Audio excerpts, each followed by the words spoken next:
Hello everyone, welcome back to my YouTube channel.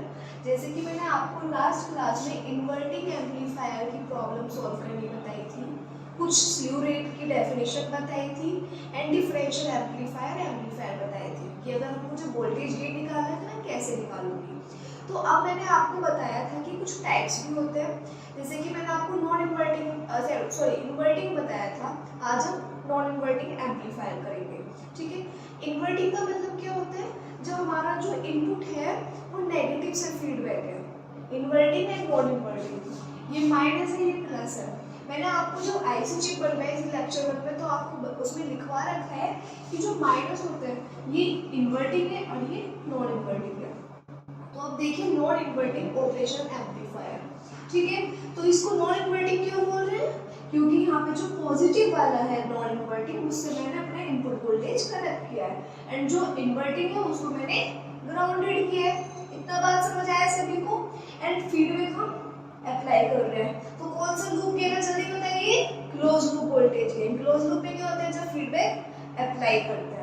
ठीक है, तो अब हमें ये प्रॉब्लम दी है, अब हमको ये सॉल्व करना है।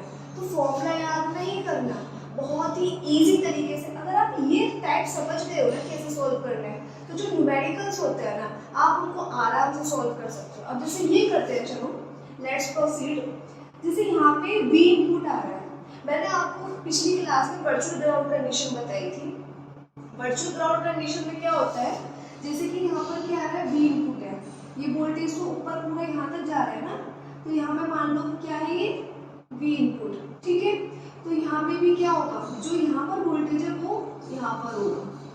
ये मैंने आपको लास्ट क्लास में बताया था, ये V आउटपुट है और ये किससे कनेक्टेड है, ग्राउंडेड से, मतलब पोटेंशियल यहाँ पे क्या है, 0 है।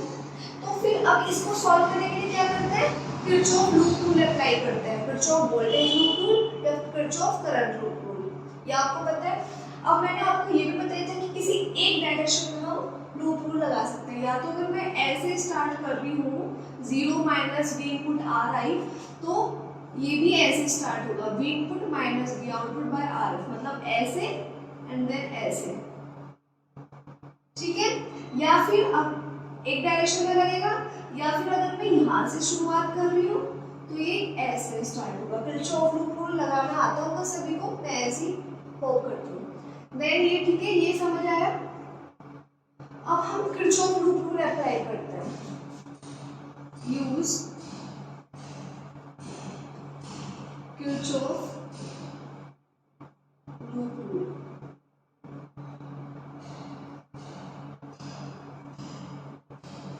यहाँ पे मैंने वोल्टेज और करंट क्यों नहीं लिखा है, क्योंकि आपने लास्ट क्लास में भी देखा, क्योंकि आपकी चॉइस है, आप कोई सा भी लूप रूल अप्लाई कर सकते हो। ठीक है, तो क्या करेंगे, ये वाला पार्ट कौन सा होता है, इनपुट, और ये वाला पार्ट जो है, जो ये वाला पार्ट है, ये कौन सा पार्ट होता है, चलो बना देते हैं, ये वाला पार्ट कौन सा होता है, इनपुट, और ये वाला जो पार्ट होता है आउटपुट। ठीक है, इतना तो बताया मैंने आपको कि इनपुट और आउटपुट कौन से होते हैं।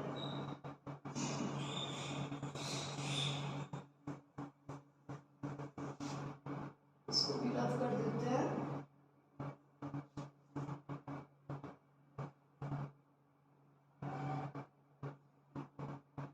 ठीक है, तो अब लगाया जरा, input is equals to output, तो इधर से लगाओ या इधर से लगाओ तो ऐसे लगेगा, इधर से लगाओगे तो ऐसा लगेगा। तो चलो मैं इधर से लगाती हूँ, जैसे पिछली क्लास में मैंने इधर से लगाया था, तो याद रखो इधर से ही लगा लो ताकि उधर से कंफ्यूज ना हो। इधर से लगाते हैं तो वोल्टेज डिफरेंस ओम्स लॉ लगेंगे। ओम्स लॉ क्या होता है, current is equals to voltage upon resistance. तो वोल्टेज क्या, वोल्टेज डिफरेंस लेंगे 0 minus V input upon resistance क्या है, आर आई, क्या है, R I is equals to output. मैंने ऐसे लगाया है, इस डायरेक्शन में जा रहा है तो इसी डायरेक्शन में लगेगा। तो अब वोल्टेज डिफरेंस क्या है, V input minus V output upon R F. इतना समझ आया होगा कैसे लिख रही हूँ मैं, V is equals to I R, मैंने यहाँ पे करंट लूप रूल अप्लाई किया है तो V अपॉन आर। ये समझ आया सभी को? इतना आया? अब इसको हमें सॉल्व करना है। यहाँ से मुझे क्या निकालना है? वी आउटपुट निकालना है। ठीक है, यहाँ पे सॉल्व कर देते हैं। मुझे इसको सॉल्व करना है, जैसे कि लास्ट क्लास में बताया था सॉल्व कैसे करते हैं, क्रॉस मल्टीप्लाई कर लो। तो सॉल्व तो सभी को ऑलमोस्ट आता ही होगा, ऐसे क्रॉस मल्टीप्लाई कर लीजिए, सॉल्व हो जाएगा।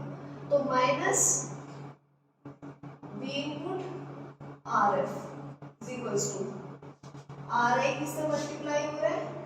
We input minus V output. इतना समझ आ गया? अब minus V input R F is equals to V input R I minus V output R I. V input term एक साथ मिलो, ये प्लस में उधर जाने पे किस में होगा? माइनस।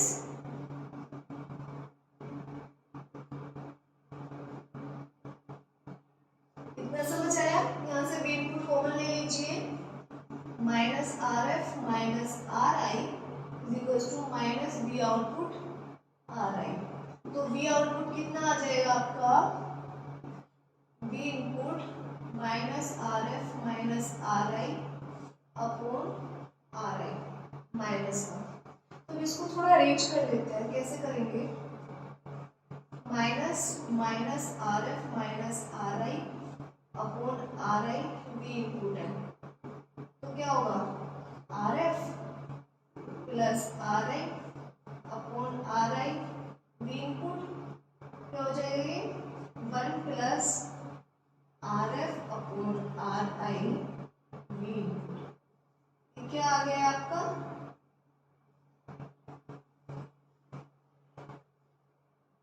V output.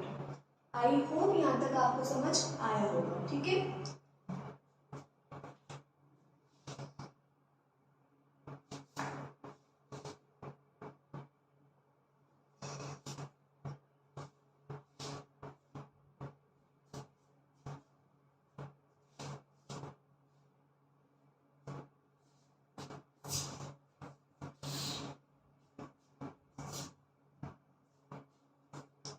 नाउ अब जैसे मुझे ये मेरा आउटपुट वोल्टेज आ गया है, आपसे पूछा जाए कि आपको वोल्टेज गेन फाइंड करना है। क्या फाइंड करना है? Voltage gain. आपको बताया था वोल्टेज गेन क्या होता है? Output voltage upon input voltage. ठीक है, तो देखो इसको रफ कर देती हूँ।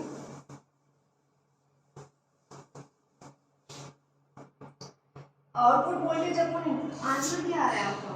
We output is equals to कितना आ रहा है?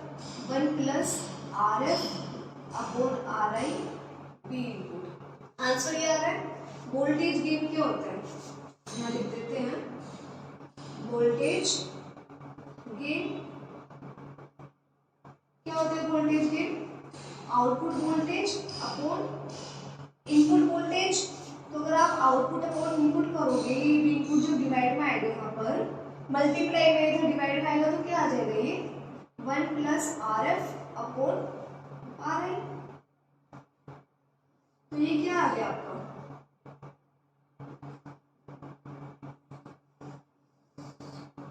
क्या आ गया? ये वोल्टेज गेन।